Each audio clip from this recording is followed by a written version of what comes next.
Hey guys, welcome back to my channel. Today I thought I would tell you which 24 books I desperately need to get around to reading in 2024.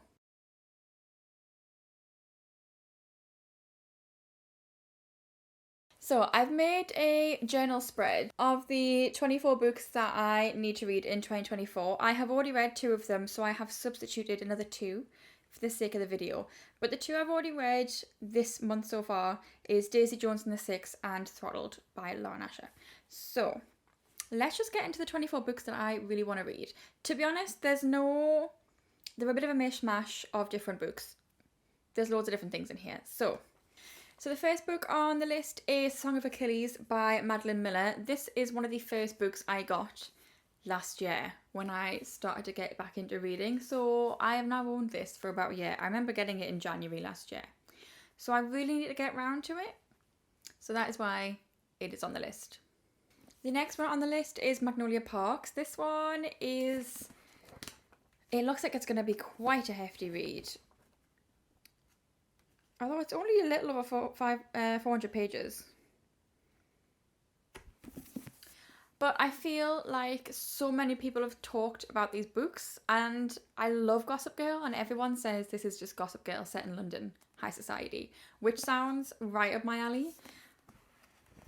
But I also know it's a very toxic relationship that it's about, so yeah, I would like to get around to it and just see if I like it. I do have the 4 books of this that's out in the series so far. There's another one coming out, if it's not already out, this year. So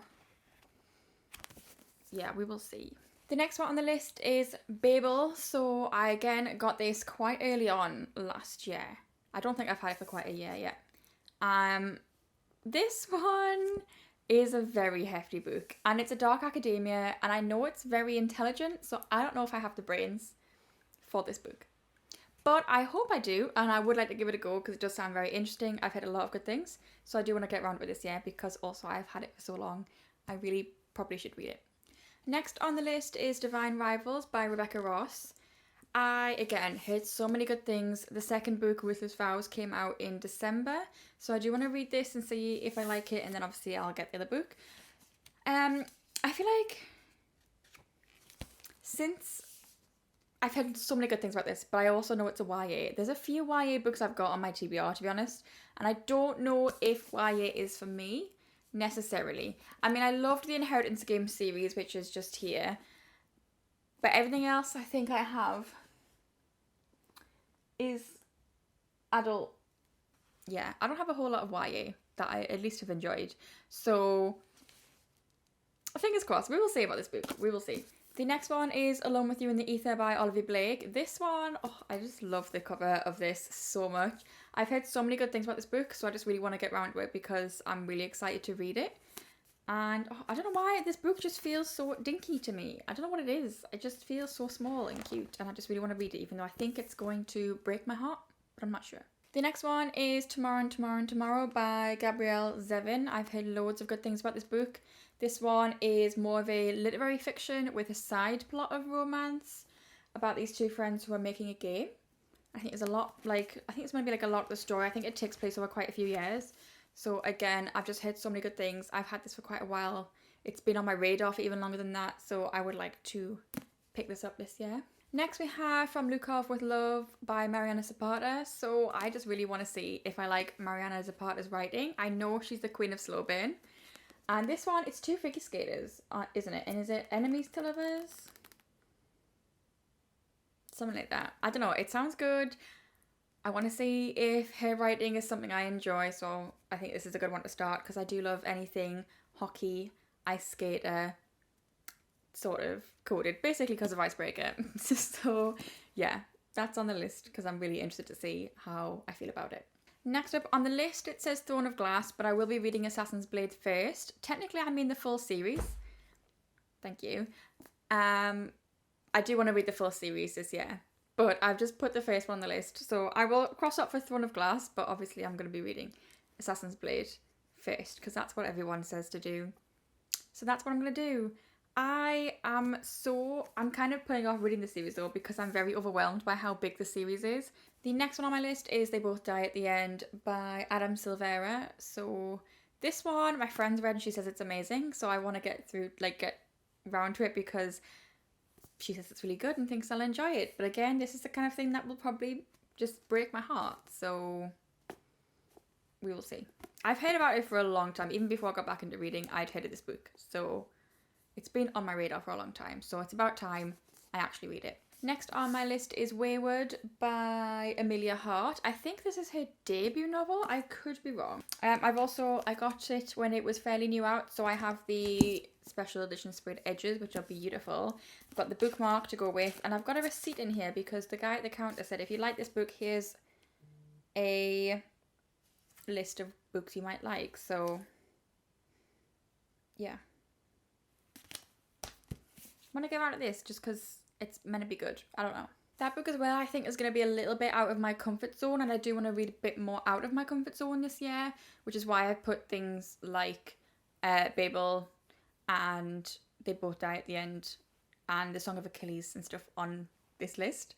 I do want to try and expand and not just read romance or dark romance. But that is what my heart calls to, so we will see. The next one is Say You Swear by, is it Megan or Megan Brandy? I think it's Megan. Not 100% sure.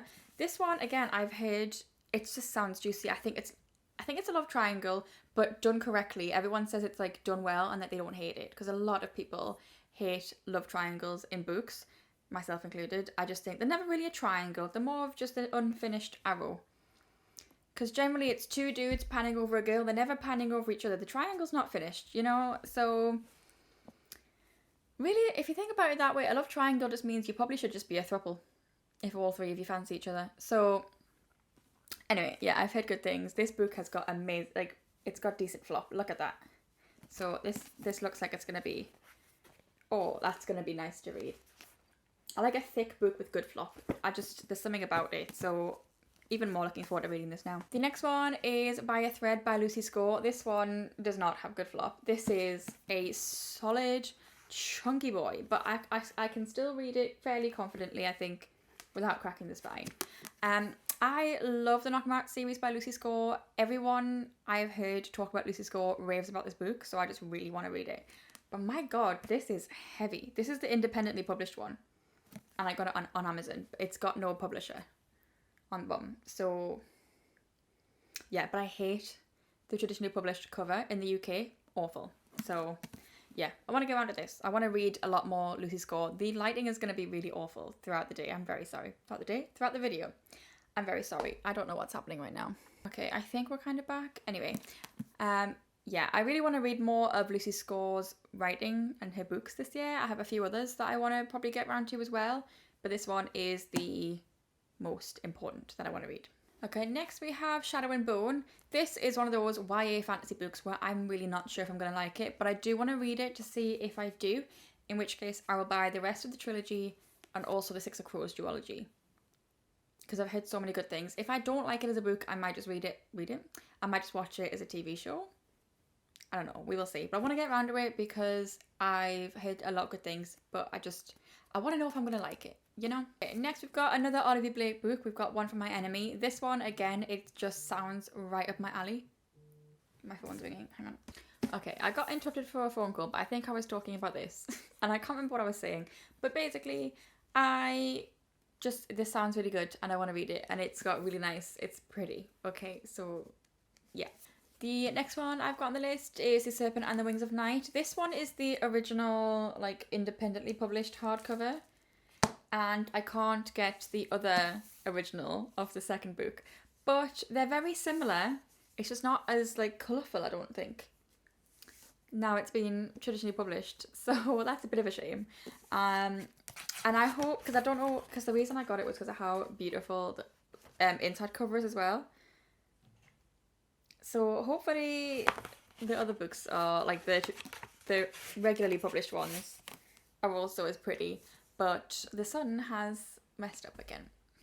So yeah, I've heard really good things about this series, and it's only 2 books and a novella, so I thought it would be a good series to kind of cross off the list this year if I like it. So yeah, and it's vampires. Who doesn't love vampires? Next, we've got The Deal by Elle Kennedy. Obviously, I want to read the whole off-campus Briar U series this year, hopefully. So, that's why the deal's on this list. I hate the fact that I bought these because they weren't on Kindle Unlimited. Now they've got new covers that aren't. I mean, I don't mind when the spines are all together on the shelf. I like them. I just don't like the actual covers. Now they've got new covers and they're on Kindle Unlimited now.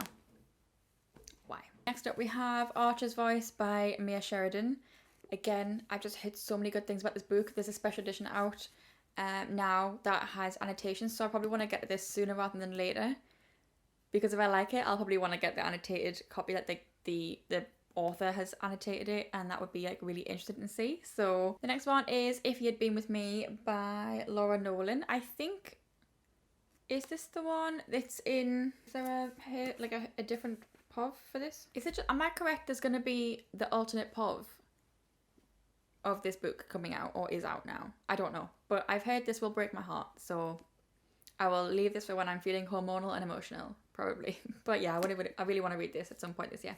And then we have The Heir by Sophie Lark, because I read the Brutal Birthright series last year and I loved it. So now I want to read the Kingmaker series, which is about all of their kids. And it sounds really interesting because it's about like they're in this like school. It's like a college more than, it's not like a high school, it's like a college that's for essentially the children of mafia people or like high profile like politicians and things. So it's like, yeah, it sounds good. These books are massive, both in height and in thickness. They are huge. There is 3 books that I do not physically own that I want to read. The first one is Haunting Adeline. Is that the first one? I think so. Yeah, I really want to read this series. Everyone goes on about Zade Meadows. I want to know what the hype is. So Haunting and Hunting Adeline will be coming this year. Okay. The next one is Addicted to You. So I want to read the Addicted / Calloway Sisters series, kind of at the same as how I want to read the Off-Campus Briar U series. I just feel like it has to be done. So we'll be getting around to that at some point. And the other one is Off to the Races by Elsie Silver, because I loved the Chestnut Springs series last year. So I just really want to get around to the other series that comes before that, because I just need more Elsie Silver, and we have too long to wait until Wild Love. So Off to the Races. It sounds really good. I keep getting like snippets of it on like Instagram or on TikTok, and I'm dying to read it. But oh, it might be on KU actually, but I can't buy any books until March. I've got another month until I can buy any books. Awful. Why did I do this to myself? I don't know. And then the 2 books I substituted, since I've already read 2 of the list, is Red, White and Royal Blue by Kirsty McQuiston, because I love the movie. So I want to read the book. And the other one is Things I Wanted to Say But Never Did by Monica Murphy. I do want to read this series this year anyway, but this book is really thick. It's oh my god, it's over 600 pages. Like, is it that serious? I don't know. But I've heard good things. I think it's a bully romance though, and I don't know how I feel about bully romances. But it sounds very juicy, so. And those, if I have counted correctly, are the 24 books that I would like to read in 2024. So we've already gotten through 2, so now it's 26 and 24 technically. But that was for the video's sake, realistically. Anyway, let me know what your 24 books you would like to read this year is. If you have 24 books anyway, you might have less. But let me know what books you really want to read this year. I could always do with more recommendations, because I feel like there's so many books I want to read, but there's so many more books I want to know about. I hope you enjoyed. If you did, give the video a thumbs up, subscribe if you haven't already. Like I say, leave a comment with the books that you really want to read this year, and I will see you next time. Bye!